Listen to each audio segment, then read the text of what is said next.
Welcome to Reviews by Dave. Today we're going to look at two different camcorders. One camcorder is a cheap, budget 4K camera, which is about £150, and we're going to compare that to a branded Sony 1080p camera. So we've got the 4K camera, which has got roughly 4 times the resolution of the premium Sony camera, although the Sony camera is roughly twice the price of the 4K camera. So it's going to be really interesting to see what the differences are, what the quality of the footage is like, what the resolution's like. We're going to record at different times during the day. We're going to get some dusk, we're going to get some indoor recording, and we're going to look at the sound quality as well. So it'll be a really good comparison to see where your money should go. Should you go for a cheap budget brand, or should you pay for the more expensive premium brand, even if it has got lower resolution?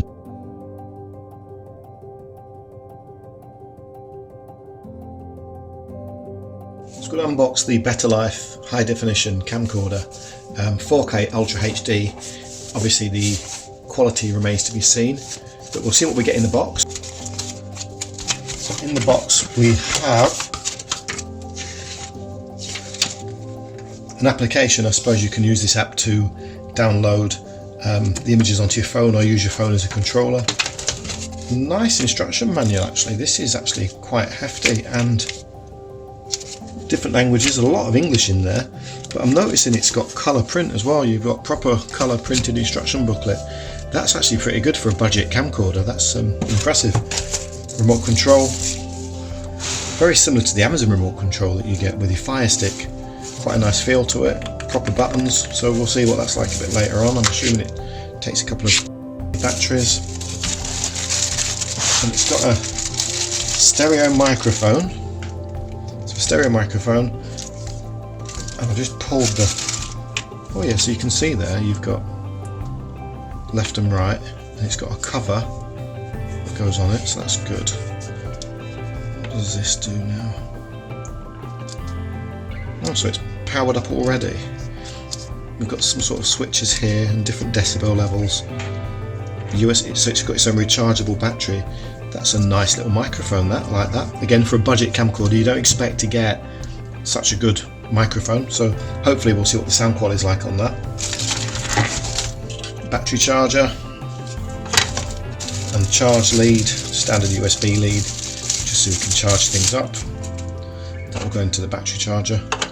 So in here, what's this? This is a lens hood. So when you've got sunlight coming in and affecting your picture, you put this on. Maybe it goes like that. That must go on the camcorder, and it blocks the sunlight, so you get a clearer image and you don't get as much glare from the sun or any bright lights. So that's quite good. Yeah, lens hood. And here must be the battery. So what we're talking here, we're talking a 3.7 volt.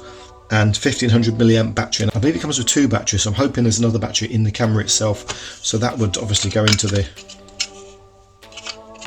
charge. It's quite a tight fit, that, into the charger there, and we'll charge that up. There's probably some lights on there, as you can probably see. Get that to the camera there, some lights for when you're charging. Okay, so the camera's left in the box now, so let's see what this is like. Comes with its own nice little case. I like this case. Again, for a budget camera, you don't expect to get a nice little case with it, and it's very small. It's got some weight to it. It feels quite sturdy. It does feel quite impressive. And here is the little beast. Lovely sheen finish there on it. 4K Ultra HD, 48 megapixels, Wi-Fi. Very nice looking thing. So there's the zoom button there. Lens cover, so I'm hoping we can somehow get the lens hood on there. Like screws inside there, there's a screw thread in there, so nice feel to it, I've got to say. Doesn't feel cheap. Now, has it got the battery in there as well? There's a HDMI output, that's good. USB microphone. So where would the battery be? Would it be in here? Yes, and there is a battery in there. So it does come with 2 batteries, and again, same battery. So that would go in that must be, that's for a different type of memory card there, or memory card adapter. Okay, so, and you've obviously got a tripod mount there as well. So far so good. Have we got any power currently when we open it up? Yes, we have. So there's the welcome screen. It plays a little tune. I'm liking the little lights on it. Now there's no memory card in this at the moment, so it's not going to let us record, but we can see that the LCD screen's good quality. That's very usable, and there's some more buttons hidden in here. Oh, I like this as well. This spins round, look. All in all, it seems pretty good. There's the zoom. Don't know why it has to beep every time, but okay. Oh, straight off the bat, that doesn't look to be in focus. So I'm hoping there's an autofocus option on this somewhere, or we're onto a bit of a non-starter. Okay, so I'm going to figure out the focus on it, and then we'll get some footage with it and see what the quality is like. But yeah, so far seems nice, seems good. Allegedly 4K, so we'll see what that's like. We'll look at the file sizes and we will compare it. I can also see the battery is pretty low, so I'm going to give it all a good charge, and then we'll have a play with it, and then we'll show you some more of the features that it has to offer.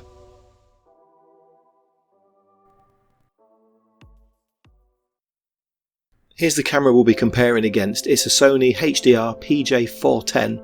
It has 30 times optical zoom, it has optical steady shot, which is a really good form of image stabilization, and a projector on the side. Now I'm not going to unbox this one on camera today, because I've already reviewed this camera in a previous video.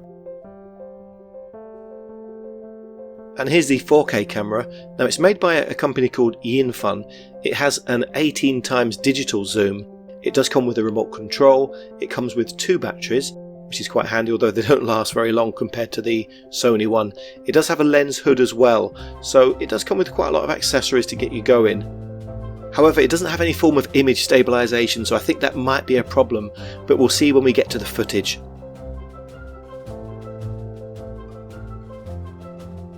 Well, straight off the bat, if you look there, you can see on the right hand side we've got the 4K, and you can literally make out blades of grass. If you look at the trees in the distance, you can see the branches a lot clearer. Now the Sony I will always put on the left, you can see there the colours are nice, but it hasn't got anywhere near the resolution capture that you're getting off the 4K.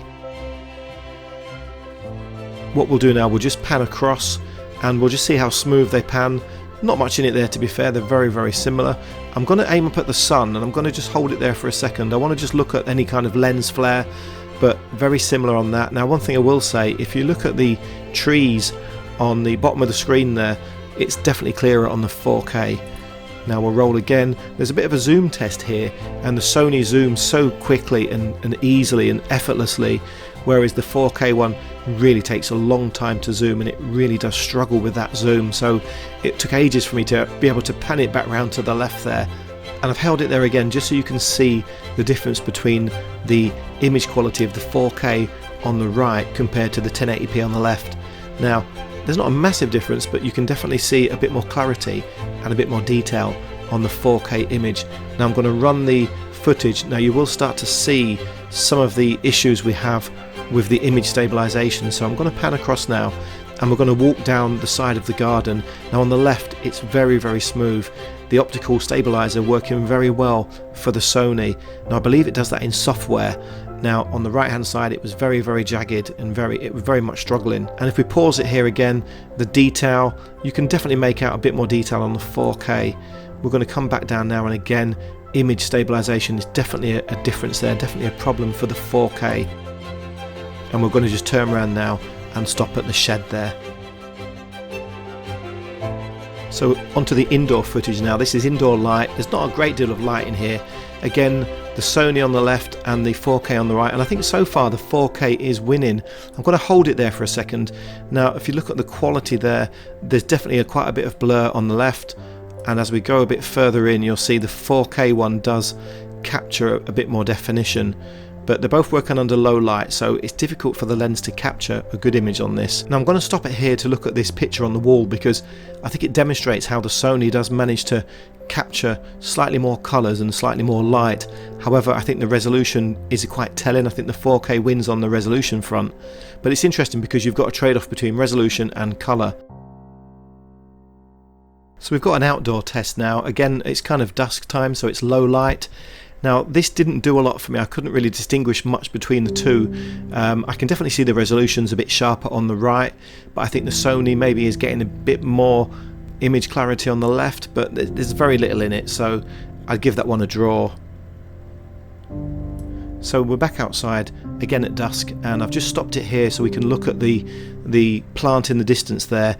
And on the left you've got the Sony, which is the 1080p, and on the right you can definitely see quite a difference for the 4K resolution there. You really are seeing a lot more detail and even more colour, dare I say.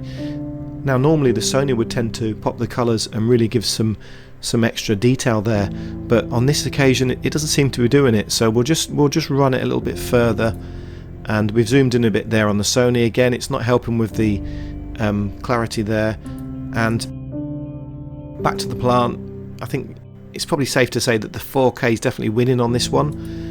Zoomed in again there, and you can see now a massive difference between the 1080p and the 4K. And this is one of the things that's good about having 4K capability, because you really do get that extra level of detail. Remember, it's almost 4 times the resolution of the 1080p. So I think on this particular footage out in dusk, I think I'll have to give it to the 4K.